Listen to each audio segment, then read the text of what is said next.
സ്വർഗസ്ഥനായ പിതാവേ, അവിടുത്തെ രാജ്യം വരേണമേ.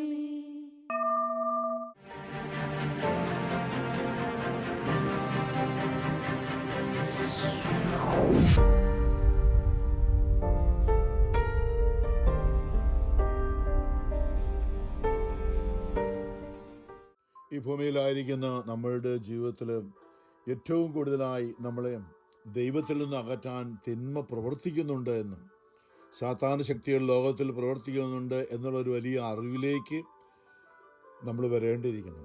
കാരണം നമുക്കറിയാം, ഇന്ന് പരിശുദ്ധാത്മാ നമ്മളെ ഓർപ്പിക്കുന്നത് ഒന്നാം പ്രമാണത്തിൻ്റെ മേഖലയാണ്. അതായത് എല്ലാത്തിനുമുപരിയായി നമ്മൾ ദൈവത്തെ സ്നേഹിക്കുക. കാരണം ദൈവം തന്നേക്കാൾ കൂടുതലായി നമ്മെ സ്നേഹിച്ചു എന്നുള്ള ആ ഒരു അറിവിലേക്ക് നാം വരുമ്പോഴാണ്. നമ്മളെല്ലാം സ്വാർത്ഥരാണ്. നമ്മുടെ സ്വന്തം കാര്യം കഴിഞ്ഞിട്ട് ബാക്കിയുള്ളവരെക്കുറിച്ച് നാം ചിന്തിക്കാറുള്ളൂ. സ്വാർത്ഥപരമായി നമ്മുടെ പാപം മൂലം അല്ലെങ്കിൽ തിന്മയുടെ സ്വാധീനം മൂലം ഏദൻ തോട്ടത്തിൽ മുതൽ ആദത്തെ ഹവ്വായെയും സാത്താൻ വഞ്ചിച്ചത് മുതലും, അല്ലെങ്കിൽ അതിന് പുറകോട്ട് ചിന്തിക്കുവാണെങ്കിൽ നമുക്കറിയാം, ദൈവത്തെക്കാൾ ഉപരിയായി തന്നെ പ്രതിഷ്ഠിക്കാനായിട്ട് സാത്താൻ്റെ ലൂസിഫർ എന്ന് പറഞ്ഞ ഒരു ദൂതൻ ദൈവത്തെക്കാൾ ഉപരിയായി തന്നെ ഉയർത്തുമെന്നുള്ള ഒരു ചിന്ത, അഹങ്കാരം അതിനുള്ളിലേക്ക് വന്നു കഴിഞ്ഞപ്പോൾ ദൈവം എളിമയാണ്, ദൈവം സ്നേഹമാണ്, ദൈവം വിശുദ്ധിയാണ്. അപ്പം ദൈവത്തെക്കാൾ ഉപരിയായി താൻ ആകുമെന്ന് ചിന്തിച്ച ആ നിമിഷം തന്നെ ദൈവത്തിൽ നിന്നും അകറ്റപ്പെട്ടു, അല്ലെങ്കിൽ പാതാളാവസ്ഥയിലേക്ക്, വളരെ ദൂരേക്ക് ദൈവവുമായുള്ള ഐക്യം നഷ്ടപ്പെട്ടു. ഇന്നും അങ്ങനെയാണ്. ലോകത്തിൽ അനേക മനുഷ്യർ ദൈവത്തിൽ നിന്നും വളരെ ദൂരെയാണ്. പാപം ചെയ്ത് ദൈവത്തിൽ നിന്നും അകന്നിരിക്കുന്ന ഒരവസ്ഥയാണ്.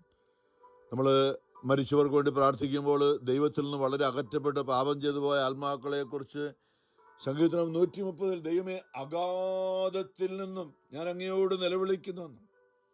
ദൈവത്തിൽ നിന്ന് വളരെ ദൂരേക്ക് പോയ ആ ആത്മാക്കളും അവരെ ദൈവത്തെങ്കിലേക്ക് അടുപ്പിക്കാനായിട്ട് അത്ര എളുപ്പമല്ല.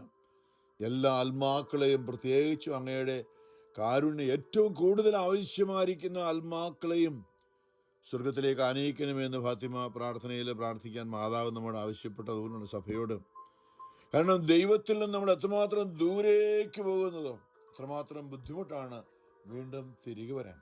അപ്പം അതുകൊണ്ട് തന്നെയാണ് വളരെ ദൂരേക്ക് പോയ മനുഷ്യനെ നമുക്കറിയാം, രക്ഷാകര ചരിത്രം നോക്കിക്കഴിഞ്ഞാൽ ദൈവത്തിൽ നിന്ന് അകന്നുപോയി ഈജിപ്തിൻ്റെ അടിമത്തത്തിലേക്ക് പോയി ദൈവവുമായിട്ടുള്ള ബന്ധമൊക്കെ നഷ്ടപ്പെട്ട് വിഗ്രഹങ്ങളെ ആരാധിച്ച് ഇസ്രായേലിൻ്റെ ദൈവം ഞാനല്ലാതെ വേറൊരു ദൈവം നിങ്ങൾക്കുണ്ടാകരുത് എന്ന്, ഈ ഭൂമിയിൽ ഒന്നിൻ്റെയും പ്രതിമ നിങ്ങൾ ഉണ്ടാകരുത്, അത് ദൈവമായിട്ട് അതിനെ കരുതരുത്, അതിനു മുമ്പിൽ നിങ്ങൾ അതിനെ കുമ്പിട്ട് ആരാധിക്കരുത്, നിങ്ങളുടെ ജീവിതം അതിനു മുമ്പിൽ അടിയറ വയ്ക്കരുത്.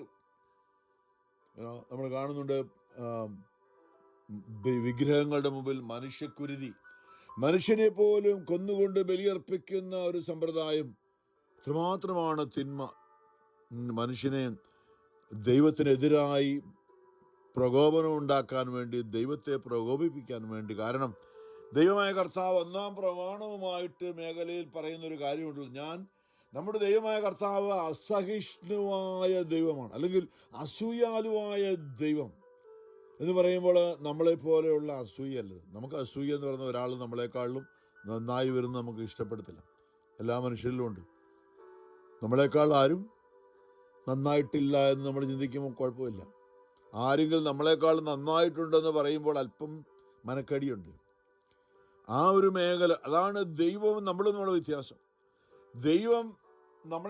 ദൈവത്തെക്കാളിലും നമ്മൾ വലുതായി വരണമെന്ന് ആഗ്രഹിക്കുന്ന എന്ന് പറയുമ്പോൾ ഈശോ തന്നെ പറഞ്ഞില്ല, ഞാൻ പിതാവിൻ്റെ അടുത്തേക്ക് പോകുന്നത് കൊണ്ട് ഞാൻ ചെയ്തതിനേക്കാളിലും വലിയ കാര്യങ്ങൾ നിങ്ങൾ ചെയ്യും. എത്ര തുറന്ന മനസ്സാണ് ഈശോ. യേശു പറയാണ്, യേശു ചെയ്തതിനേക്കാളിലും വലിയ കാര്യങ്ങളൊക്കെ നമ്മൾ ചെയ്യും. നമ്മൾ ഇപ്പം ശുശ്രൂഷയുടെ തലത്തിലാണെങ്കിൽ ഇന്ന് ലോകത്തിൽ വലിയ പ്രശ്നമാണല്ലോ. ഏറ്റവും വലിയ ശുശ്രൂഷ ഏതാണ്, ഏറ്റവും വലിയ ധ്യാനങ്ങൾ ഏതാണ്, ഏറ്റവും വലിയ ശുശ്രൂഷ ഇന്ന് ആരാണ്, ഇങ്ങനെയൊക്കെയുള്ള കാഴ്ചപ്പാടിലേക്ക് സാത്താൻ കൊണ്ടുപോയിട്ടാണ് നമ്മളെ അഗാധത്തിലേക്ക് തള്ളിയിടുന്നത്. അങ്ങനൊരു മേഖലയുണ്ട്. നമ്മൾ ഈ മനുഷ്യനെ ഇത്രമാത്രം ദൈവത്തിനെതിരായി അല്ലെ, ഏതും തോട്ടത്തിൽ നമുക്കറിയാം ദൈവത്തിനെതിരായുള്ളൊരു ചിന്തയാണ്, ദൈവത്തിന് എതിരായുള്ള ചിന്തയാണ് അത് ഹവ്വായുടെ ഉള്ളിലേക്ക് സാത്താൻ ഇട്ട് കൊടുത്തത്. അല്ല, ആ ചോദ്യം തന്നെ നമുക്കറിയാം, എന്താണ് എല്ലാ പഴങ്ങളും ഭക്ഷിക്കുമെന്ന് പറഞ്ഞിട്ടുണ്ട്. ഇല്ല ഇല്ല, എല്ലാ പഴം, ഈ മരത്തിൻ്റെ പഴം, ഈ ഒരു മരത്തിൻ്റെ പഴം മാത്രം നമുക്കറിയാം. കാരണം ആ മരത്തിൻ്റെ അവിടെയാണ് ദൈവം സാത്താനെ അനുവദിച്ചത്. ആ മരത്തിന് ഒരു പ്രത്യേകതയില്ലായിരുന്നു, ആ മരത്തിൻ്റെ പഴത്തിന് പ്രത്യേകത. പക്ഷേ ആ മരത്തിൻ്റെ ചുറ്റുപാടിലാണ് സാത്താനെ ദൈവം, ഏദൻ തോട്ടം, വിശാലമായ ഏദൻ തോട്ടം, മനുഷ്യന് എവിടെയും എന്ത് വെള്ളം പോയി നടന്ന് ഓടുകയോ ചാടുകയോ പോയി നിങ്ങൾ എന്ത് വെള്ളം, ഈ തോട്ടത്തിലുള്ള മറ്റേത് മരത്തിൻ്റെ ഒരു പഴവും ഭക്ഷിക്കുന്നത്. ഈ ഒരു മരത്തിൻ്റെ നന്മ തിന്മകളെക്കുറിച്ചുള്ള തിരിച്ചറിവിൻ്റെ വൃക്ഷമെന്ന് പറയുമ്പോൾ അവിടെ നമ്മൾ പലപ്പോഴും ചിന്തിച്ചാണ്, അതായത് അവിടെ ദൈവം ആരെയും ഭയപ്പെടുന്നില്ല, ദൈവം പിശാചിനെ പേടിക്കുന്നില്ല, ആരെയും പേടിക്കുന്നില്ല. ദൈവം എല്ലാത്തിനും ഉപരിയാണ്, ഒംനിപൊട്ടന്റ്. ദൈവത്തെ പോലെ ആരുമില്ല, ദൈവത്തെക്കാൾ ഉപരിയാണ് ആരുമില്ല. ആ ഒരു അറിവ് ദൈവത്തിനുള്ളത് കൊണ്ട് ദൈവം സാത്താനെ പേടിക്കുന്നില്ല, ആരെയും പേടിക്കുന്നില്ല. ലോകത്തിൽ സാത്താൻ അല്ലെങ്കിൽ കുറേ പേര് ഇങ്ങനെ ദൈവത്തിന് അകന്നുപോയി എന്ന് കരുതിയിട്ടും അതൊന്നും പ്രശ്നമില്ല. അതിനേക്കാളൊക്കെ ശക്തനാണ് ദൈവം. അതിനെ അതിജീവിക്കുവാനുള്ള ദൈവിക ശക്തിയെക്കുറിച്ച് ദൈവത്തിന് ബോധ്യമുണ്ട്. അല്ലെങ്കിൽ ദൈവം മനുഷ്യനായി ഭൂമിയിലേക്ക് വരുമ്പോൾ മനുഷ്യത നമുക്കുള്ളത്, ഞാൻ പറഞ്ഞില്ലേ, നമുക്കുള്ളത് നഷ്ടപ്പെടാൻ നമുക്കിഷ്ടമല്ല. മനുഷ്യരായ നമുക്ക് വല്ലവർക്കൊക്കെ കൊടുക്കാനായിട്ട് പറഞ്ഞാൽ നമ്മൾ ഇപ്പോൾ ഇങ്ങനെ കൊടുത്തു കഴിഞ്ഞാൽ നമുക്ക് ഇല്ലാതായി. ഉദാഹരണം പറയുന്നത്, ഇങ്ങനെയൊക്കെ എങ്ങനെയാണ് കൊടുക്കുന്നത്? നമുക്ക് ഉള്ളത് ഇത് കൊടുത്തു കഴിഞ്ഞാൽ നമുക്ക് അല്ലേ, നമ്മുടെ കാര്യം കഴിഞ്ഞിട്ടല്ലേ അല്ലേ ഏറ്റവും നല്ലത് നമുക്ക്. അതാണല്ലോ സാത്താന് കായേൻ്റെ ഉള്ളിലിട്ട മനോഭാവം. ബലിയർപ്പിക്കാനായിട്ട് രണ്ടുപേരും വന്ന്, ദൈവം പറഞ്ഞിട്ടൊന്നുമല്ല.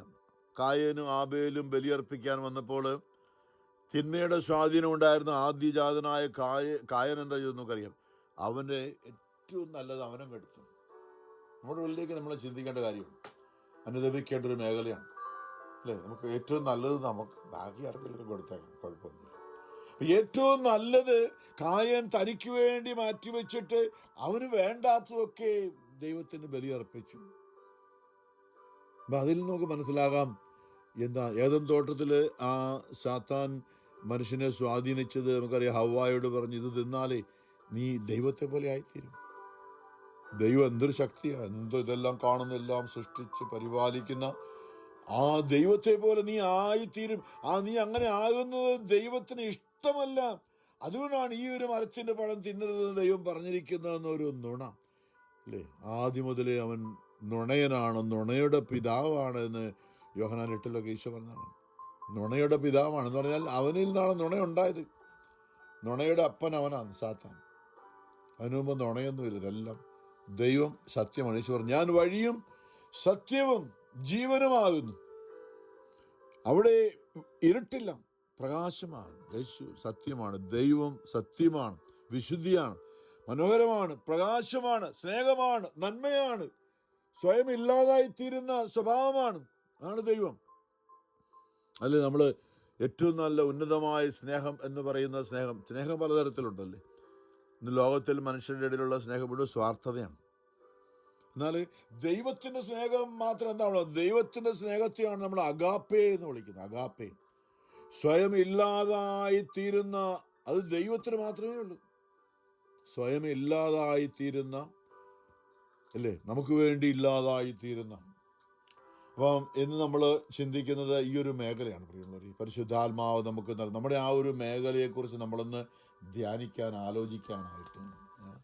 നമുക്കറിയാം, നിയമം ദൈവം നൽകിയപ്പോൾ പുറപ്പാട് 20 നിയമാവർത്തന പുസ്തകം 5 നമ്മൾ കാണുന്നുണ്ട്. 10 കൽപ്പനകൾ നൽകിയപ്പോൾ ഒന്നാമത്തെ കൽപ്പനയായിട്ട് ദൈവം നൽകിയത്, നിന്റെ ദൈവമായ കർത്താവിനെ പൂർണ്ണ ഹൃദയത്തോടും പൂർണ്ണ മനസ്സോടും പൂർണ്ണ ആത്മാവോടും പൂർണ്ണ ശക്തിയോടും കൂടെ നീ സ്നേഹിക്കണം. ദൈവത്തെ മാത്രമേ ആരാധിക്കാവൂ.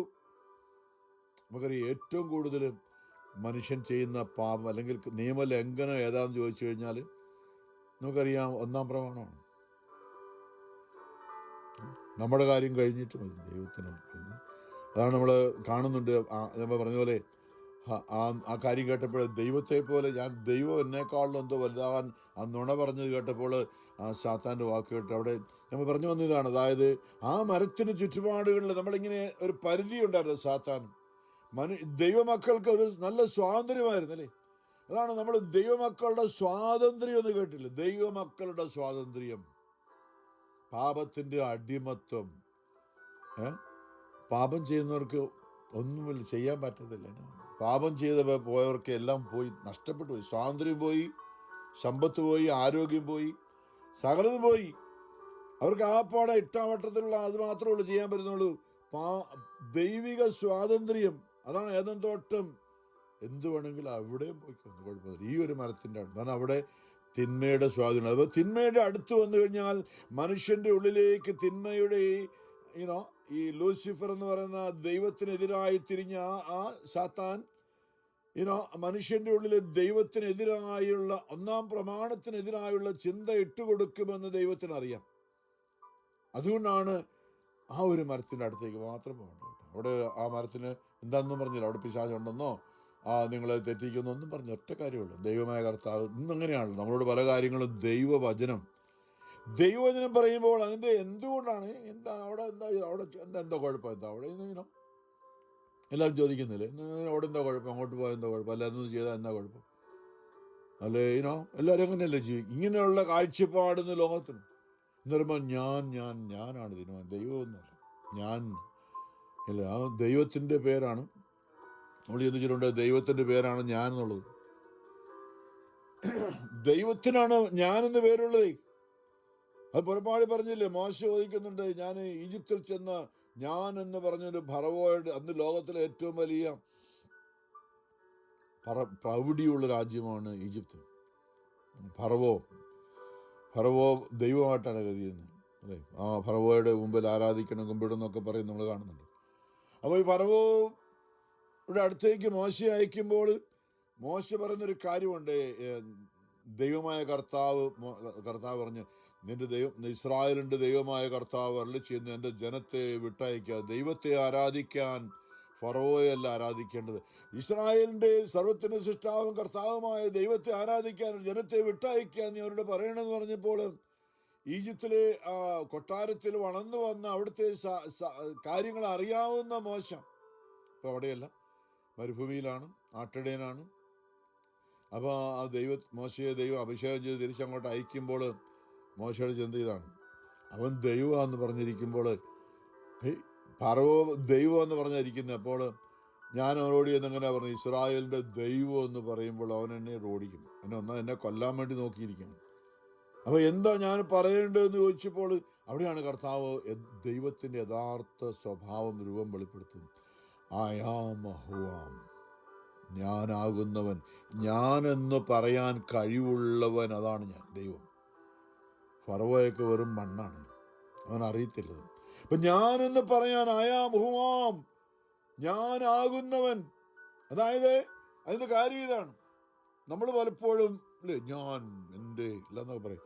പക്ഷെ നമ്മൾ ചില സമയത്ത് നമ്മൾ അയ്യോ എന്തൊരു കഷ്ടപ്പാടാണ്, എനിക്ക് സഹായിക്കാൻ ആരുമില്ല, ഒന്ന് എഴുന്നേൽപ്പിക്കാൻ ആരെങ്കിലും കയ്യെ പിടിക്കണം, അല്ലെങ്കിൽ എനിക്ക് സാമ്പത്തികമായിട്ട് ആരെങ്കിലും എന്നെ സഹായിക്കണം അല്ലേ. നമ്മൾ ഞാനെന്നൊക്കെ പറയുന്ന ചില അവസരത്തിലാണ് അറിയുന്നത് നമുക്കൊന്നും ചെയ്യാൻ പറ്റില്ല. ഞാനെന്ന് എൻ്റെ കഴിവ് കൊണ്ടെന്ന് പറഞ്ഞിരുന്ന് നമുക്കിപ്പോൾ ഒന്നും ചെയ്യാൻ പറ്റാതെ വരുമ്പോഴാണ് നമ്മൾ അറിയുന്നത് നമുക്ക് ഞാനെന്ന് പറയാൻ പറ്റില്ല. കാരണം ദൈവത്തിന് മാത്രമേ ഉള്ളൂ. ആരുടെയും സഹായം ദൈവത്തിന് ആവശ്യമില്ല. ദൈവം സ്വയംഭൂവാണ്, സർവശക്തനാണ്, ആരുടെയും സഹായം ദൈവത്തിന് ആവശ്യമില്ല. അതുകൊണ്ടാണ് ഞാൻ എന്ന് വേറെ ആർക്കും അത് പറയാൻ പറ്റില്ല. നമ്മളെല്ലാം ദൈവത്തെക്കുറിച്ച് പറയുമ്പോൾ ദൈവം ആരിൽ നിന്നാണ് ഉണ്ടായി, ദൈവം ഉണ്ടായിട്ട് തന്നെയുള്ളു, ദൈവം ഒന്നുമാണ്. അത് നമ്മുടെ ഈ തലച്ചോറിനകത്ത് കയറത്തില്ല അല്ലേ. കടലിലെ വെള്ളം ഒരു കക്കായ്ക്കകത്ത് കോരി ഒഴിക്കാമെന്ന് പറയുന്ന ഒരു പയ്യനെ സെയിൻറ്റ് അഗസ്റ്റിൻ കണ്ടുമുട്ടിയ സംഭവം ഉണ്ടല്ലോ എന്ന് പറഞ്ഞ പോലെയാണ്. ആ കക്ക പോലെയാണ് നമ്മുടെ തലച്ചോറി. കടലിലെ വെള്ളം ആ കക്കായ്ക്കകത്ത് കൊള്ളുന്ന പോലെ ഈ പ്രപഞ്ചം മുഴുവനും കാണുന്നത് ഇന്ന് പലരും ദൈവം ഇല്ല എന്ന് പറയുന്നതിൻ്റെ കാരണം അതാണ്. അത് തലച്ചോറിനകത്ത് ഉൾക്കൊള്ളാൻ പറ്റത്തില്ല. കടലിലെ വെള്ളം ഒരു കക്കായ്ക്കകത്ത് കോരിയാൽ എത്ര കോരിയാലാന്ന്. അത് മാത്രമല്ല അത് കോരിയിട്ട് ഒഴിക്കുന്ന കടൽ തീരത്തേക്ക് തിരിച്ചു കടലിലേക്ക് വെള്ളം. അപ്പോൾ ദൈവത്തെക്കുറിച്ച് നമ്മൾ എത്ര ചിന്തിച്ചാലും എത്ര ആലോചിച്ചാലും പിടികിട്ടത്തില്ല. അതുകൊണ്ട് നമ്മുടെ തലച്ചോറ് ഞാൻ മനസ്സിലാക്കാൻ വേണ്ടി ഇങ്ങനെ പറയാറുണ്ട്. നമ്മൾ ജോലി ഹോസ്പിറ്റലൊക്കെ മെഡിക്കൽ ലൈനിൽ ജോലി ചെയ്യുന്നവർക്കറിയാം, ഹോസ്പിറ്റലിലെ തെർമോമീറ്റർ ഉണ്ടല്ലോ, ഹോസ്പിറ്റലിലെ തെർമോമീറ്റർ അത് നമ്മുടെ ബോഡി ടെമ്പറേച്ചർ അളക്കാൻ മാത്രമുള്ളതാണ്. ഞാൻ ഒരു ഇൻസ്ട്രുമെൻറ്റേഷൻ എഞ്ചിനീയറാണ് എന്ന് പറയുമ്പോൾ ഇൻസ്ട്രുമെൻറ്റിൻ്റെ ലെവലിലൊക്കെ ഉള്ള കാര്യങ്ങൾ ചെയ്യുന്ന ആളാണ്. അപ്പോൾ എന്ന് പറയുമ്പോൾ അവിടെ ഞാൻ പലപ്പോഴും ഇന്ത്യയിലൊക്കെ ആയിരുന്നപ്പോൾ ജോലി ചെയ്ത് വേറെ ഒരു കാര്യം വീം പഠിക്കുന്നില്ല കേട്ടോ, കാര്യം പറയാൻ വേണ്ടി മനസ്സിലാക്കാൻ വേണ്ടി പറയുകയാണ്. അതായത് അവിടെ ഞാൻ കണ്ടിട്ടുണ്ട്, അതായത് ഈ ഗ്ലാസ് ബോട്ടിൽ ഇങ്ങനെയുള്ളതൊക്കെ ഉണ്ടാക്കണമെങ്കിലുണ്ടല്ലോ ഈ മണലൊക്കെ മണലൊക്കെ അങ്ങോട്ട് ഫർണസിലേക്ക് കൊണ്ട് ഡംപ് ചെയ്തിട്ട് അത് 4 വശത്തൊന്നും അതിലൂടെ നല്ല ഓയിൽ കൊണ്ടുള്ള ബർണർ അങ്ങോട്ട് ചെന്നിട്ട് ഇതൊക്കെ ഹൈ ടെമ്പറേച്ചറിൽ 1200, 1300, 1700 ഡിഗ്രി സെൻറ്റിഗ്രേഡ് നോക്കി. അപ്പോൾ അത് മോൾട്ടൺ ആകും. നമ്മളിത് ഈ അഗ്നിപർവ്വതത്തിൻ്റെ ലാവ കണ്ടില്ല തിളച്ച് വരുന്നത് എന്ന് പറഞ്ഞു വരുന്നത്, ഏതാണ്ട് അതാണ് ഈ ഗ്ലാസ്സൊക്കെ ഉണ്ടാക്കുന്നത്. അങ്ങനെയാണ്. അതായത് ഈ മണ്ണൽ അതുകൊണ്ട് ചില കാര്യങ്ങളൊക്കെ ഉണ്ട്, അത് കോമ്പിനേഷൻ ഉണ്ട്. അതങ്ങോട്ട് ഇട്ടിട്ട് ഉരുക്കിയിട്ട് നല്ല വെള്ളം പോലെയല്ല, ഇച്ചിരി കട്ടിയാണ്, ഇങ്ങനെ ഒഴുകി വരും. അതുമ്പോഴത്തേക്കും അതിൻ്റെ മോൾഡുണ്ട്, ഏത് ടൈപ്പിലാണ് ഉണ്ടാക്കാന്നുള്ളത്. അപ്പോൾ അതിനകത്തേക്ക് വന്ന് ഉരുകി വീഴുമ്പോൾ ആ മോൾഡ് എന്നതിനെ എടുത്തിട്ട് അത് പിന്നെ പതുക്കെ തണുപ്പിക്കുമ്പോഴാണ് അത് പല തരത്തിലുള്ള കളറൊക്കെ വേണം, അതെല്ലാം കോമ്പിനേഷനാണ്. ഇപ്പം ഞാനീ പറഞ്ഞു വന്നത്, നമുക്ക് 100 ഡിഗ്രി അല്ലേ നമ്മുടെ തെർമോമീറ്റർ എത്രയാണ് ഞാൻ ശരിക്കും എനിക്കറിയില്ല, നിങ്ങൾക്കറിയായിരിക്കും അല്ലേ, 100 ഡിഗ്രി പനി ഇളക്കാനുള്ള തെർമോമീറ്റർ ഹോസ്പിറ്റലൊക്കെ ഉപയോഗിക്കുന്നു. നമ്മൾ പനി നോക്കാനുള്ള ഹോസ്പിറ്റൽ ഉണ്ടെങ്കിൽ നാക്കെന്ന് പൊക്കിയെന്ന് പറഞ്ഞ് നേഴ്സ് കൊണ്ട് നമ്മുടെ നാക്കിൻ്റെ അടിയിൽ വെക്കുന്ന ഒരു ഗ്ലാസ് കൊണ്ടുള്ള തെർമോമീറ്റർ ഉണ്ടല്ലോ, ആ തെർമോമീറ്റർ നമ്മുടെ വായിക്കകത്ത് നാക്കിനടി വെച്ച് കഴിഞ്ഞാൽ നമ്മുടെ ബോഡി ടെമ്പറേച്ചർ, ഞാൻ ഈ പറയുന്ന ഈ 1200 ഡിഗ്രി ടെമ്പറേച്ചർ അളക്കുന്ന ആ ഫർണസിനകത്തോട്ട് ഈ ഗ്ലാസ്സുള്ള തെർമോമീറ്റർ വെച്ച് എന്താ സംഭവിക്കുന്നത് ഞാൻ പറഞ്ഞു കഴിഞ്ഞു, അത് ഉരുകിപ്പോവും. തെർമോമീറ്റർ ഇല്ല പിന്നെ, കാരണം 1200, 1300 ഡിഗ്രി സെൻറ്റിഗ്രേഡിൽ ഗ്ലാസും മറ്റിൽ കാര്യങ്ങളും ഉരുകുന്ന ടെമ്പറേച്ചറാണ്. ഇന്ന് അനേകർക്ക് അതുപോലെയാണ്. നമ്മുടെ ദൈവം ദഹിപ്പിക്കുന്ന അഗ്നി എന്ന എബ്രായർ 12 പറഞ്ഞിട്ടുണ്ട്. അപ്പം നമ്മുടെ ഈ തലച്ചോറ് കൊണ്ട് ദൈവത്തെ അളക്കാൻ നോക്കിയാൽ നമ്മൾ ഉരുകിപ്പോവും. നമ്മുടെ ബോഡി ടെമ്പറേച്ചർ അളക്കാനുള്ള തെർമോമീറ്റർ കൊണ്ടുപോയി ഫർണസിനകത്തോട്ട് ഗ്ലാസിൻ്റെ ടെമ്പറേച്ചർ അളക്കുന്നു വെച്ചാൽ ആ ടെമ്പറേച്ചർ നോക്കുന്ന ആ തെർമോമീറ്റർ തന്നെ ഉരുകിപ്പോവും. നമ്മുടെ തലച്ചോറ് ദൈവത്തെ അളക്കാൻ പറ്റിയതല്ല. ലോകത്തിലുള്ള യുക്തിവാദികൾ അങ്ങനെയൊക്കെ പറഞ്ഞില്ലേ, ദൈവമൊന്നുമില്ലേ, ദൈവവും ഇല്ലല്ല. ദൈവം ഉണ്ടെങ്കിൽ ശാസ്ത്രം അത് തെളിയിക്കുമായിരുന്നല്ലോ. കാണാൻ പറ്റാത്ത ദൈവത്തെ എങ്ങനെയാണ് ഞാനീ പറഞ്ഞു എന്ന് പറയുള്ളവരെ, അവിടെയാണ് ദൈവത്തിൻ്റെ ഞാൻ നിൻ്റെ ദൈവമായ കർത്താവ്. നിനക്കറിയാൻ പാടാത്ത കാര്യങ്ങളൊന്നും നീ ചെയ്യാൻ പോകണ്ട, നീ നിൻ്റെ തല പോയിക്കേണ്ട ആവശ്യമില്ല, ദൈവത്തെക്കുറിച്ച് ആലോചിച്ച്. അതുകൊണ്ടാണ് അപ്പോൾ ആ കുഞ്ഞ് കടൽ തീരത്തിരുന്നുകൊണ്ട് കടലിൽ വെള്ളം ഇങ്ങനെ കൊണ്ട് ഒരു ചെറിയ കുഴിയിലേക്ക് ഒഴിക്കുമ്പോൾ കുറേ നേരം നോക്കി നിന്നിട്ട് സെയിൻറ്റ് അഗസ്റ്റിനും വിശുദ്ധനെ ഇങ്ങനെ ചോദിക്കുന്നത്, എന്താ നീ കാണിക്കുന്നത്? ഞാൻ കടലിൽ വെള്ളം വറ്റിക്കാൻ പോകുന്നു. അപ്പോൾ പുള്ളി ഒന്ന് ചിരിച്ചിട്ട് പറഞ്ഞു, നീ എന്തൊരു മണ്ടനാണ്, ഈ ചെറിയ കുഴിയിലേക്ക് ഈ കടലിലെ വെള്ളം മുഴുവൻ ഈ കൊണ്ട് എത്ര നേരം നിൻ്റെ ആയുസ് മുഴുവൻ കോരിയാലും തീരത്തില്ലോ. അപ്പോൾ അദ്ദേഹത്തിൻ്റെ ഇരുന്നൊരു മാലാഖയായിരുന്നു പറഞ്ഞു, ഒരു കുഞ്ഞിൻ്റെ രൂപത്തിൽ വന്നിട്ട് അദ്ദേഹത്തിന് ഉത്തരം കൊടുക്കാറ്, ത്രിത്വൈക ദൈവത്തെക്കുറിച്ചുള്ള അറിവ് അത് എങ്ങനെയാണെന്ന് ആലോചിച്ച് കടലിൽ നടക്കുമ്പോഴാണ് സെയിൻറ്റ് അഗസ്റ്റിൻ. അപ്പോൾ അദ്ദേഹത്തോട് ഈ കുഞ്ഞ് പറയാണ്, ഇപ്പോൾ അങ്ങ് ആലോചിക്കുന്ന കാര്യവും അതുപോലെ ഉള്ളൂ, നീ എന്തൊരു മണ്ടനാണ്, ഈ കൊണ്ട് ഈ കടലിലെ വെള്ളം ഈ ചെറിയ കുഴിയിലേക്ക് ഒഴിച്ചുകൊണ്ട് പറ്റിക്കാൻ പറയുന്ന എന്ന് പറഞ്ഞ പോലെ ഉള്ളൂ. അങ്ങയുടെ ഈ ചെറിയ തലച്ചോറിനകത്തേക്ക് ദൈവത്തിൻ്റെ കാര്യം ഉൾക്കൊള്ളാൻ പറ്റത്തില്ല. അതുകൊണ്ടാണ് നമ്മൾ വിശ്വാസം എന്ന് പറയുന്നത്, ഉൾക്കൊള്ളാൻ പറ്റത്തില്ല. അതുകൊണ്ട് നമ്മളത് വിശ്വസിക്കുന്നെന്ന് പറഞ്ഞ ആ കാര്യങ്ങളാണ് നമ്മുടെ തലച്ചോറിനകത്ത് കയറാൻ പറ്റാത്ത കാര്യങ്ങളത്. ശരിക്കും സർവശക്തനായ ആകാശത്തിൻ്റെയും ഭൂമിയുടെയും സൃഷ്ടാവും കർത്താവുമായ ദൈവത്തിൽ ഞാൻ വിശ്വസിക്കുന്നു. നമ്മളത് അളക്കാൻ പറ്റത്തില്ല. അത് എത്ര ഭൂമിയിലെ ഏതെല്ലാം കമ്പ്യൂട്ടർ AI എന്തെല്ലാം വന്നാലും അളക്കാൻ പറ്റത്തില്ല. കാരണം ഇതിങ്ങനെ കിടക്കുവാണേ. മനുഷ്യൻ ഇന്നും ചന്ദ്രനിൽ വരെയും കിടക്കുവാണ്, അടുത്തുള്ള ഗ്രഹമാണ്, ഒരു ഉപഗ്രഹമാണ് ഭൂമിയുടെ അല്ലേ. ഇതുപോലെ എത്രയോ സോളാർ സിസ്റ്റമാണ് അന്തരീക്ഷത്തിൽ. അതുകൊണ്ട് കർത്താവ് ആദ്യം അബ്രാഹത്തോട് ചോദിച്ചു, വേറൊന്നുമല്ല, ഈ ആകാശത്തിലേക്ക് നോക്കുക, ഈ കാണുന്ന നക്ഷത്ര ജാലങ്ങൾ എത്രയോ അന്തരീക്ഷ ആകാശത്തിലേക്ക് നോക്കുമ്പോൾ അന്ന് എന്തൊരു മനോഹരമാണല്ലോ ആകാശം, നക്ഷത്രജാലങ്ങൾ മിന്നി മിന്നി മിന്നി നിൽക്കുന്ന, അതിൻ്റെ എണ്ണമെടുക്കാൻ നിനക്ക് പറ്റും. അബ്രഹാം കൈകൊണ്ട് വാപത്തിയിട്ട് പറഞ്ഞു, മിണ്ടണ്ട, ഞാനോ, എനിക്കോ? പിന്നെ പറഞ്ഞ ആ കടൽ തീരത്തെ മണൽത്തരികളില്ലേ, എന്തുമാത്രം നിനക്ക് എണ്ണാൻ പറ്റുമോ? ഇതാണ് ദൈവം. ആ ഒരു ദൈവത്തെയാണ് നമ്മൾ ഈ തലച്ചോറുകൊണ്ടാണെന്ന് പലരും പറയാം. ദൈവമൊന്നുമില്ല. നമ്മൾ വളരെ ചിന്തിക്കേണ്ട അവിടെയാണ് ഈ ഒന്നാം പ്രമാണം. ഞാൻ എന്ന് പറയാൻ കഴിവുള്ളവൻ, അധികാരമുള്ളവൻ ദൈവമാണ്. അതുകൊണ്ട് നമുക്ക് എളിമപ്പെടാം.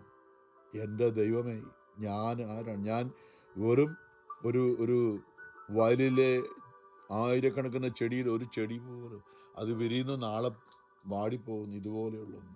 അപ്പോൾ ദൈവമായ കർത്താവ് ഇസ്രായേലിനോട് നേരത്തെ തന്നെ പറഞ്ഞിരുന്ന ഈ കാര്യങ്ങൾ, അതായത് നിയമാവർത്തനത്തിൽ പറഞ്ഞു, നിങ്ങളും നിയമാവർത്തനം 6 ഈ കാര്യം പറഞ്ഞിട്ടുണ്ട്, നിങ്ങളും നിങ്ങളുടെ ദൈവമായ നിങ്ങളും നിങ്ങളുടെ മക്കളും മക്കളുടെ മക്കളും, 3-4 തലമുറ എന്നൊക്കെ നമ്മൾ ഈ പറഞ്ഞൊരു മേഖലയാണ് അവിടെ വീണ്ടും വരുന്നത്. ഞാൻ നൽകുന്ന ദൈവമായ കർത്താവിൻ്റെ ചട്ടങ്ങളും പ്രമാണങ്ങളും അനുസരിച്ച് അത് അന്വേഷിക്കാൻ പോയാൽ എൻ്റെ ജീവിതം മുഴുവൻ തീരാലും നഷ്ടപ്പെടാൻ പോവുകയാണ്, ദൈവരാജ്യം നഷ്ടപ്പെടാൻ പോകണം. അതുകൊണ്ട് നൽകുന്ന ആലോചിക്കാൻ കുഴപ്പമില്ല, പക്ഷേ പരിശുദ്ധാത്മാവ് നമുക്ക് കാര്യങ്ങൾ കുറച്ചൊക്കെ അത്യാവശ്യമുള്ളതൊക്കെ വെളിപ്പെടുത്തി തരും. അതുകൊണ്ട് ഞാൻ പറഞ്ഞില്ല, ഏറ്റവും വലിയ യൂണിവേഴ്സിറ്റിയാണ് ദൈവത്തെക്കുറിച്ച് അറിയാനുള്ള, ഈ ലോകത്തിൽ പഠിക്കാനുള്ള ഒറ്റ യൂണിവേഴ്സിറ്റിയാണ് പരിശുദ്ധാത്മാവെന്ന യൂണിവേഴ്സിറ്റി. നമ്മൾ വൈദികരാകാൻ പഠിക്കുന്ന ഇല്ലേ, നമ്മൾ സെമിനാരിൽ പോയി പഠിക്കുന്നവരെല്ലാം അറിയാം. 10 വർഷം പഠിച്ചു കഴിഞ്ഞാലും എവിടെ പഠിച്ചു? ഞങ്ങൾ ഓരോ ഫിലോസഫിയും തിയോളജിയൊക്കെ പഠിച്ചു, ഒന്നും പഠിച്ചിട്ടില്ല. അവരോട് ചോദിച്ചാൽ അവർ പറയും. ബാക്കിയെല്ലാം വിശ്വാസത്തിൽ കയ്യിൽ അപ്പം എടുത്തുകൊണ്ട് ഇത് എൻ്റെ ശരീരമാകുന്നത് ദൈവം പറഞ്ഞ് വാക്ക് പറയുമ്പോൾ അത് അങ്ങനെ സംഭവിക്കുന്നുവെന്ന് കണ്ണുകൊണ്ട് കാണാൻ പറ്റുന്നത്, വിശ്വസിക്കുകയാണ് സംഭവിക്കുന്നതെന്ന്. ഈ കൂട്ടായ്മയോട് ചോദിച്ചാൽ പറയും, നമ്മളെന്ത് ചുമ്മാ കണ്ണടച്ച് വിശ്വസിക്കാം. കണ്ണടച്ച് ഈശോയെ നീ വരണകാലം വരുവാണ്, വന്നു കഴിഞ്ഞവിടെ നമുക്കറിയാം. ആ ഒരു മേഖലയുണ്ട്. പറഞ്ഞോളേ, കഴിഞ്ഞ ദിവസം നമ്മൾ ചിന്തിച്ചാൽ നമ്മുടെ കൂട്ടായ്മയിൽ ഒരു ഡോക്ടർ സരിത ഒരു ടെസ്റ്റിമണി അയച്ചത്, അത് പറയുകയാണത് ദൈവത്തെക്കുറിച്ചുള്ള ആ ഒരു കാഴ്ചപ്പാട്. വിശുദ്ധ കുർബാനയിൽ നമ്മൾ കാണുന്ന അപ്പത്തിൻ്റെ ഉദരം അവിടെ നിന്ന് നടന്നിറങ്ങി വരണമെന്ന് പറയുമ്പോൾ നമ്മൾ പറയുന്ന ആ സെക്കൻഡിൽ തന്നെ വന്നു കഴിഞ്ഞു. നമ്മുടെ ബുദ്ധിക്ക് ഉൾക്കൊള്ളാൻ പറ്റാത്ത കാര്യമാണ്. നമ്മൾ അവിടെ വന്നു കഴിഞ്ഞു, അവിടെ സംഭവം നടന്നു കഴിഞ്ഞു. നമ്മോട് ചോദിച്ചാൽ മാത്രം മതി, ദൈവത്തിന് മുമ്പിലേക്ക് ഒന്ന് വിട്ടുകൊടുത്താൽ മതി. ദൈവമേ, എൻ്റെ തലച്ചോറ്, എൻ്റെ ബുദ്ധി ഇത്രയൊക്കെ ഉള്ളു കർത്താവ്, ഞാനിതാ അടിയർ വയ്ക്കുന്നു. പരിശുദ്ധ കന്യാമറിയം പൂർണ്ണമായി, ഇതാ ഞാൻ കർത്താവിൻ്റെ ദാസി, നിന്റെ വചനം പോലെ എന്നെ നിറവേറട്ടെ. ഞാൻ കൂടുതലൊന്നും ആലോചിക്കാൻ പോകുന്നില്ല. ദൈവിക ജ്ഞാനം ഉണ്ടായിരുന്നതുകൊണ്ട് മറിയം ആ സെക്കൻഡ് തന്നെ, ഇതാ ഞാൻ കർത്താവിൻ്റെ നിന്റെ വചനം പോലെ നിറവേറട്ടെ എന്ന് പറഞ്ഞപ്പോൾ ആ നിമിഷം തന്നെ ദൈവത്തിൻ്റെ ശക്തി എങ്ങനെയാണ് സംഭവിക്കുക? പരിശുദ്ധാത്മാവ് നിന്റെ മേൽ വരും, അത്യുന്നതന്റെ ശക്തി നിന്റെ മേൽ ആവസിക്കും. ഇതെങ്ങനെയാ സംഭവിക്കേ? ഈ ക്യാൻസർ എങ്ങനെയാ സുഖപ്പെട്ടെ? അല്ലെ ഈ ഒടിഞ്ഞ എല്ലാം എങ്ങനെ നേരെയായത്? ഇത് ഡോക്ടർമാർ ഇതൊന്നും ശരിയാൻ പോകുന്നില്ല. ഇത് മെഡിക്കൽ സയൻസ് അറിവിൻ്റെ തലച്ചോറിൽ കണ്ടുപിടിച്ച കാര്യം അനുസരിച്ച് ഇതൊന്നും ശരിയാൻ പോകുന്നില്ല. ഞാൻ പറയാറുണ്ട്, എൻ്റെ സാക്ഷിതൽ പറഞ്ഞില്ല, എൻ്റെ പെങ്ങളുടെ മരിച്ചു പോകുന്ന ചെന്നൈയിലെ അന്നത്തെ ഏറ്റവും വലിയ ഹോസ്പിറ്റലാണ്, സൗത്ത് ഇന്ത്യയിലെ അപ്പോളോ ഹോസ്പിറ്റൽ. ഞാൻ പറയാറുണ്ട്, നമ്മൾ MGRും ലയലളിതയൊക്കെ അവിടെ വെക്കണം. അപ്പോൾ എൻ്റെ പെങ്ങൾ പലയിടത്തൊക്കെ നോക്കിയിട്ട് ശരിയാകാഞ്ഞിട്ട് എൻ്റെ അപ്പം പിന്നെ അവിടെ കൊണ്ടുപോയി. ലക്ഷക്കണക്കിന് അന്നത്തെ കാലത്ത് 30 വർഷം മുതലാണ് ഈ പറയുന്നത്.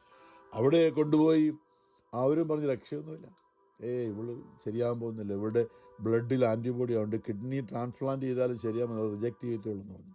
അപ്പോൾ അങ്ങനെ അവൾ മരിച്ചു പോകുമെന്ന് പറഞ്ഞപ്പോൾ മരിക്കുന്നതിന് മുമ്പായി കാണാൻ വേണ്ടി ഞങ്ങൾ പോയതാണ്. നാട്ടിൽ മരിക്കുന്നതിന് മുമ്പ് കാണാൻ പോയതാണ്. അവിടെ ചെന്നപ്പോഴാണ് ഞങ്ങളുടെ അടുത്തുള്ള ബഹുമാനപ്പെട്ട ഒരു പീറ്റർ മാതിരപ്പള്ളി അച്ഛനുണ്ട്. ആ അച്ഛൻ അവിടുത്തെ ഒന്ന് മൂന്നാറിലൊക്കെയുള്ള പ്രദേശങ്ങളിലൊക്കെ അന്ന് ലത്തീൻ ഇടവകയാണ് കൂടുതൽ, ലത്തീൻ രൂപതയാണ് അവിടെയൊക്കെ ഉള്ളതെന്ന്. അപ്പോൾ അച്ഛന് പറഞ്ഞ് എൻ്റെ സഹോദരങ്ങളൊക്കെ ആയിട്ടൊക്കെ ഒരു കൂട്ടായ്മയൊക്കെ ആയിട്ട് ഒരു ദൈവത്തോട് അടുക്കാനായിട്ടുള്ള ഒരു ദൈവിക പദ്ധതിയുടെ കാര്യം ഞാൻ പറയാണ്. ദൈവം അങ്ങനെ അടുപ്പിക്കും. നമ്മുടെ തലച്ചോറ് കൊണ്ട് ചെയ്യാൻ പറ്റില്ല എന്ന് പറഞ്ഞു വരുമ്പോൾ പൂർണ്ണമായിട്ടും വിട്ടുകൊടുക്കണം. നമ്മൾ ഞാൻ കണ്ടിട്ടുണ്ട്, എനിക്കിഷ്ടപ്പെട്ട ഈ വൈദിക പട്ടം സ്വീകരിക്കുമ്പോൾ അവർ ചെയ്യുന്ന ഒരു കാര്യം, കമിഴ്ന്ന് കിടക്കും. ദേവാലയത്തിൻ്റെ മധുപാടുമ്പോൾ കമിഴ്ന്ന് കിടന്ന് തല കൊമ്പിട്ട് നിലത്തോട്ട് തെറ്റി വെച്ച് കിടക്കുന്നൊരു കിടപ്പുണ്ടല്ലോ, പൂർണ്ണ സമർപ്പണമാണ്. നിൻ്റെ മുമ്പിലേക്ക് ഞാൻ എൻ്റെ ജീവിതം, ഒരു പുരോഹിതനായിട്ട് എൻ്റെ ജീവിതം സമ്പൂർണ്ണമായിട്ട് അടിയറവെക്കുന്നു. നമ്മുടെ ജീവിതത്തിൽ ഇത് ആവശ്യമുള്ളൂ. നമ്മൾ നമ്മളിലൂടെ മക്കളും ജനിച്ച് കുടുംബം ഉണ്ടാകാൻ വേണ്ടിയും വന്നിരിക്കുന്ന നമ്മുടെ ജീവിതത്തിൽ ഈ ഒരു സമ്പൂർണ്ണ സമർപ്പണം ആവശ്യം. ദൈവമേ, നിൻ്റെ മുമ്പിലല്ലേ, ഇനിയും നമുക്ക് എപ്പോൾ വെള്ളം ചെയ്യാതെ നിൻ്റെ മുമ്പിലേക്ക് ഞാനിപ്പോൾ വാശിയൊന്നും പിടിക്കുന്നില്ല. ഒന്നുകിൽ എൻ്റെ ഭർത്താവിനോടായിരിക്കൽ, എൻ്റെ ഭാര്യയോടായിരിക്കൽ, എൻ്റെ അമ്മായിമ്മയോട്, നാത്തൂനോട്, ജോലിയിലുള്ള ആരോടെങ്കിലുമൊക്കെ വാശി. ഞാൻ പറയുന്ന ശരിയെന്ന് പറയുന്ന ഒരു മേഖലയുണ്ടല്ലോ, അവിടെ ഞാനൊന്നും പറയുന്നതല്ല ശരി, ദൈവം പറയുന്ന മാത്രമാണ് ശരി എന്ന് പറഞ്ഞ് നമ്മൾ അടിയറ വയ്ക്കുന്നു. നിന്റെ ദൈവമായ കർത്താവിന് പൂർണ്ണ ഹൃദയത്തോടും പൂർണ്ണ മനസ്സോടും പൂർണ്ണ ആത്മാവോടും പൂർണ്ണ ശക്തിയോടും കൂടി സ്നേഹിക്കുക, ആരാധിക്കുക, അവൻ്റെ മുമ്പിലേക്ക് എല്ലാം വിട്ടുകൊടുക്കുക. നമ്മുടെ ഈ തലച്ചോറിൻ്റെ കഴിവ് പരിമിതമാണെന്നുള്ള ഒരു അംഗീകാരം അവിടെയാണ് നമ്മൾ വിട്ടുകൊടുക്കുന്നത്. അവിടെ ഞാൻ പറഞ്ഞു വരുന്നത് അല്ലേ, എല്ലാ കാര്യങ്ങളും പറയുകയാണെങ്കിൽ അവിടെ ആദ്യം തൊട്ടിങ്ങോട്ട് പല കാര്യങ്ങളും തെറ്റിപ്പോയി. മനുഷ്യബുദ്ധിക്കുള്ളിൽ ചിന്തിച്ചത് വെച്ച് സാത്താൻ തെറ്റിച്ചു കൊണ്ടുപോയപ്പോൾ അവിടുന്ന് ദൈവത്തിൻ്റെ ഏദൻ തോട്ടം, ഞാൻ പറഞ്ഞു എന്തുമാത്രം സ്വാതന്ത്ര്യമാണ് ഏദൻ തോട്ടം, വിശാലമായ ആ സ്വാതന്ത്ര്യം, ഒരു ഫിസിക്കലായിട്ടുള്ള ഒരു തലമല്ല, പ്രത്യേകിച്ച് ദൈവത്തിൻ്റെ മക്കളുടെ സ്വാതന്ത്ര്യം. എന്ത് വേണമെങ്കിലും ദൈവത്തോട് എന്ത് വേണമെങ്കിലും ചോദിച്ചുകൊള്ളുക. ഈശോ ദൈവരാജ്യത്തെക്കുറിച്ച് പറഞ്ഞ് എനിക്ക് ഏറ്റവും ഇഷ്ടപ്പെട്ട ഒരു വാക്ക് അതാണ്. യോഹന്നാൻ 15:7 വചനമുണ്ട്. ദൈവത്തിൻ്റെ വചനം, അതായത് ദൈവത്തെക്കുറിച്ചുള്ള ചിന്ത, അതെ 10 പ്രമാണങ്ങൾ, 10 കൽപ്പനകൾ, പിന്നെ ദൈവത്തെക്കുറിച്ചുള്ള വചനങ്ങൾ നിങ്ങളിൽ നിലനിൽക്കുന്നെങ്കിൽ നിങ്ങൾ ഇഷ്ടമുള്ളത് ചോദിച്ചു കൊള്ളുക. ഇഷ്ടമുള്ളത് ചോദ്യം നിങ്ങൾക്ക് ഞാൻ തരും. ഈശോയുടെ വാഗ്ദാനമാണ് എന്ന് പറയുമ്പോൾ അത്ര എളുപ്പമല്ല. ദൈവവചനം മുഴുവനും നമ്മുടെ എന്ന് പറയുമ്പോൾ ഈ സാത്താൻ ഇങ്ങേപ്പുറം നിൽക്കുന്നത് കൊണ്ടേ, ഞാൻ കഴിഞ്ഞ ദിവസം ഓർപ്പിച്ചൊരു കാര്യമുണ്ടല്ലോ, കർത്താവ് ഇങ്ങനെ ഒരാൾ എന്നോട് ചോദിച്ചു എന്താ ഇങ്ങനെയൊക്കെ ഈ പ്രശ്നങ്ങളൊക്കെ ഇങ്ങനെ. ഞാൻ പറഞ്ഞ അതിൻ്റെ കാരണം വെച്ചാൽ ഇങ്ങനെ ദൈവം അത്രയും സ്വാതന്ത്ര്യമാണ് അല്ലേ. വചനം പറയും നന്മയും തിന്മയും ഞാൻ നിങ്ങളുടെ മുമ്പിൽ വച്ചിരിക്കുന്നു, ഇഷ്ടമുള്ളത് നിങ്ങൾ തിരഞ്ഞെടുക്കുക. നമ്മുടെ ഈ തലച്ചോറ് കൊണ്ടേ നമ്മൾ തിരഞ്ഞെടുക്കണം ഏതാണ് വേണ്ടത്. ദൈവത്തിന് മുമ്പിൽ ദൈവത്തോട് മത്സരിച്ച് വേണോ അതോ ദൈവത്തിന് മുമ്പിൽ അടിയറ വയ്ക്കണം? ഈ 2 ചോയ്സാണ്, വേറൊന്നുമില്ല. പല രീതിയിൽ കാണാൻ അതിനെ ഞാനിങ്ങനെ പറയും, ആ വ്യക്തിയോട് ഞാൻ പറഞ്ഞു ദൈവം ആത്മാവാണ്, കാണാൻ പറ്റും. നമ്മളിങ്ങനെ ചിന്തിക്കുക, നമ്മളിപ്പോൾ നിൽക്കുമ്പോൾ നമ്മുടെ ഇടത്തുവശത്ത് സാത്താൻ നിൽപ്പുണ്ട്. നമ്മൾ പണ്ടത്തെ ചിന്തയില്ല, ഇടത്തുവശം വലത്തുവശത്ത് ദൈവം നിൽപ്പുണ്ട്. കാരണം ഈ 2 നമ്മളെ അമ്മയുടെ ആദം മുതൽ ഇങ്ങോട്ട് നമ്മൾ സങ്കീർത്തനം 51 പറഞ്ഞല്ലോ, അമ്മയുടെ ഉദരത്തിൽ ഉരുവായപ്പോഴേ ഞാൻ പാപിയാണ് എന്ന് പറഞ്ഞാൽ സാത്താൻ്റെതാണ്. അന്ന് പോയി ഏദൻ തോട്ടത്തിലോട്ട് നമ്മൾ സാത്താൻ്റെതായി പോയി, പ്രോപ്പർട്ടി ആയിട്ട് പോയി. യേശു ക്രിസ്തു നമ്മളെ കാൽവരി കുരിശിൽ സാത്താനെ പരാജയപ്പെടുത്തിയിട്ട് നമ്മളെ തിരിച്ചെടുത്തു സ്വന്തമാകും. നമ്മൾ അറിയണം, ഏറ്റവും ചുരുങ്ങിയ അറിവതാണ്. സാത്താൻ്റെ അടിമത്തിൽ ഏദൻ തോട്ടത്തിൽ വെച്ച് നഷ്ടപ്പെട്ട് നമ്മളെ യേശു ഭൂമിയിൽ വന്ന് 2ാം ആദമായ യേശു എന്ന് പറയുന്നത്. സാത്താനോട് ഉൽപ്പത്തി 3:15 വചനം, നിന്റെ തലയെ തകർക്കുമെന്ന്, ഒരു സ്ത്രീയുടെ സന്തതി തലയെ തകർക്കുമെന്ന് പറഞ്ഞ ആ ഒരു മേഖല യേശു ക്രിസ്തു അവൻ സാത്താനെ പരാജയപ്പെടുത്തി. അവനിന്ന് നമ്മൾ മാമോദീസായിലൂടെ കഴിഞ്ഞ് സമർപ്പിച്ചില്ലേ, മാമോദീസായ്ക്ക് മുമ്പാൽ ചോദിക്കും സാത്താനെ അവൻ്റെ ആഡംബരങ്ങളെ വെറുത്ത് ഉപേക്ഷിക്കുന്ന തയ്യാറാണ്. അത് അടുത്ത യേശുവിനെ കർത്താവും രക്ഷകനുമായി സ്വീകരിക്കുന്നു എന്ന് പറഞ്ഞാൽ മാത്രമേ മാമോദീസ തരുള്ളൂ. അതെ, അപ്പം നമ്മുടെ മുമ്പിൽ ഇടത്തുവശത്ത് സാത്താൻ നിൽപ്പുണ്ട്. നമ്മൾ അമ്മയുടെ ഉദരത്തിൽ ഉരുവായപ്പോൾ നമ്മൾ പിശാചിന് സന്തതിയായിരുന്നു. ശരിക്കും ഭൂമിയിലെ പള്ളിയിൽ കൊണ്ട് മാമോദീസാമൊക്കെ കഴിഞ്ഞപ്പോൾ നമ്മൾ വലത്തോട്ട് നമ്മൾ മാറ്റി. നമ്മൾ ഈ അല്ലേ പിതാവിൻ്റെയും പുത്രൻ്റെയും പരിശുദ്ധാത്മ നമ്മൾ ശരിക്കുന്നത് നമ്മൾ നെറ്റിയിൽ തലയൊക്കെ വെക്കുന്നു, പിതാവിൻ്റെയും ചങ്കിലേക്ക് വെക്കുന്നു, പുത്രൻ്റെയും എന്നിട്ട് പറയുന്ന ഒറ്റപ്പാണ് ഇടത്തേക്കാണ്. ഇടത്തെ തോളിലേക്ക് പോയിട്ട് ഇടത്തുനിന്ന് വലത്തോട്ടൊരു മാറ്റമുണ്ടല്ലോ. ഇടത്ത് വശത്തു നിന്നും വലത്തേക്ക് നമ്മെ മാറ്റിയൊരു സംഭവമാണ് അത്. നമ്മൾ പിതാവിൻ്റെയും പുത്രൻ്റെയും പരിശുദ്ധ ആത്മാവിൻ്റെ എന്ന് പറയുമ്പോൾ ഇടത്തു നിന്ന് വലത്തേക്ക് പെട്ടെന്ന് കൊണ്ടുവരണം. ഇടത്ത് വശത്ത് നിൽക്കേണ്ട, അതായത് സാത്താൻ്റെ അടിമത്തിലായിരിക്കും നമ്മളെ വലത്ത് വശത്തേക്ക് കൊണ്ടുവന്ന യേശു ക്രിസ്തു ദൈവത്തിൻ്റെ മുമ്പിലേക്ക് വിധിയാളനായി വരുമ്പോൾ ഇടത്തും വലത്തുമായി നിർത്തുമെന്ന് യേശു പറഞ്ഞു. യേശുവാണ് നമ്മളെ ഇടത്തുവശം നിൽക്കാതെ വലത്തുവശത്തേക്ക് മാറ്റിയവൻ. കാരണം അവൻ്റെ മുമ്പിൽ നമ്മുടെ ജീവിതം അടിയർ വെച്ചു മാമോദീസായിലൂടെ. അതുകൊണ്ടാണ് നിങ്ങളൊരു ഇത് മേഖലയാണ് കേട്ടോ. നമ്മളത് ചിന്തിക്കുകയാണെങ്കിൽ ആകാശം പോലെ വിശാലം ദൈവത്തെക്കുറിച്ച് പറയുന്നൊരു മേഖലയാണത്. അപ്പോൾ ഇന്ന് നമ്മളെ ഓർപ്പിക്കുന്നത് ഈ ദൈവമായ കർത്താവ് പറയാണ്, നിനക്ക് എന്തെല്ലാം ഉണ്ടെങ്കിലും ഈ ഒരു കാര്യം നീ മറക്കരുതാണ്. നിങ്ങളുടെ പിതാക്കന്മാരുടെ ദൈവമായ കർത്താവ് വാഗ്ദാനം ചെയ്തതുപോലെ തേനും പാലും ഒഴുകുന്ന നാട്ടിൽ നിങ്ങളെ ധാരാളമായി വർദ്ധിക്കാൻ വേണ്ടി ഇവ അനുഷ്ഠിക്കുക എന്ന് പറഞ്ഞാൽ ദൈവത്തെ അനുസരിക്കാൻ. ദൈവത്തെ ഇസ്രായേലേ കേൾക്കുക. നിയമാവർത്തനം 6:4 പറയാണ്, ദൈവമായ കർത്താവ് ഒരേ ഒരു കർത്താവാണ്. നിങ്ങളുടെ ദൈവമായ കർത്താവിനെ പൂർണ്ണ ഹൃദയത്തോടും, അതായത് സംശയമൊന്നും വേണ്ട, ഇതിനേക്കാളും വേറെ ദൈവമുണ്ട്. അതായത് എൻ്റെ പണമാണോ ഇതിനേക്കാളും വലുത്? അത് എനിക്ക് ഞാൻ ബാങ്കിൽ ലോക്കറിൽ വെച്ചിരിക്കുന്ന സ്വർണമോ ഡയമണ്ടോ അതാണോ വലുത്? അതെല്ലാം ശാമ്പലായി പോകുന്നതാണെന്നുള്ളൊരു അറിവ് പ്രിയമുള്ളവരെ. നിന്റെ ദൈവമായ കർത്താവ് എല്ലാത്തിലും ഉപരി ലോകാവസാനത്തിലും അവൻ മാത്രമേ കാണുകയുള്ളൂ, ബാക്കിയെല്ലാം ചാമ്പലായി പോകും. ആ ഒരു ദൈവം ഒന്നാം പ്രമാണം. അപ്പോൾ ഇന്ന് പറഞ്ഞത് നമ്മൾ അതായത് ഒന്നാമത്തെ വായനയിൽ നിന്ന് ചിന്തയാണ് 2 രാജാക്കന്മാരുടെ പുസ്തകം 17 ഇത് പറഞ്ഞതെന്നറിയോ? അവിടെ അസീറിയ എന്ന് ഇസ്രായേലിനെ ആക്രമിച്ചു ഹോസിയ എന്ന രാജാവിൻ്റെ കാലത്തെ. ഇതിൻ്റെ കാരണം പറയാമെന്നറിയോ? ഇവർ കർത്താവ് പ്രവാചകന്മാരെയും ദീർഘദർശിൽ അയച്ച് ഇസ്രായേലിനും യൂദായ്ക്ക് ഇപ്രകാരം മുന്നറിയിപ്പ് നൽകിയിരുന്നു. നിങ്ങളുടെ പിതാക്കന്മാരോട് ഞാൻ കൽപ്പിക്കുകയും എൻ്റെ ദാസരായ പ്രവാചകന്മാർ അറിയിക്കുകയും ചെയ്ത നിയമങ്ങൾ അനുസരിച്ച് ദുർമാർഗത്തിൽ നിന്ന് പിന്മാറുകയും എൻ്റെ കൽപ്പനകളും ചട്ടങ്ങളും പാലിക്കുകയും ചെയ്യുവാൻ അവർ അത് വകവച്ചില്ല. വകവയ്ക്കത്തില്ല, കാരണം തലച്ചോറിനകത്ത് കയറിയിരിക്കുന്ന ഈ ചിന്തയുണ്ട്. അതുകൊണ്ട് പ്രിയമുള്ളവരെ, ഒന്നാം പ്രമാണം ഇതാണ് നമ്മളോടൊന്ന് പറയുന്നത്. ദൈവമായ കർത്താവിനെ പൂർണ്ണ ഹൃദയത്തോടും നമ്മുടെ ജീവിതം അടിയറ വയ്ക്കാൻ. നമ്മൾ ഈ പറയുന്നതും കേൾക്കുന്നതും ശാസ്ത്രവും എല്ലാം ദൈവം തന്നെ സൃഷ്ടിച്ചതാണെന്നുള്ള അറിവിലേക്ക് നമുക്ക് വരാം. അടിയറ വയ്ക്കാൻ. വിശുദ്ധ കുർബാനയിൽ കണ്ണുകൊണ്ട് കണ്ടാൽ അപ്പമാണ്, അവൻ ജീവിക്കാൻ. പരിശുദ്ധ പരമാ ദീപകാരുണ്യ നാഥനായ ഈശോയ്ക്ക് എന്നേരവും ആരാധനയും സ്തുതിയും പുകഴ്ചയും ഉണ്ടായിരിക്കട്ടെ.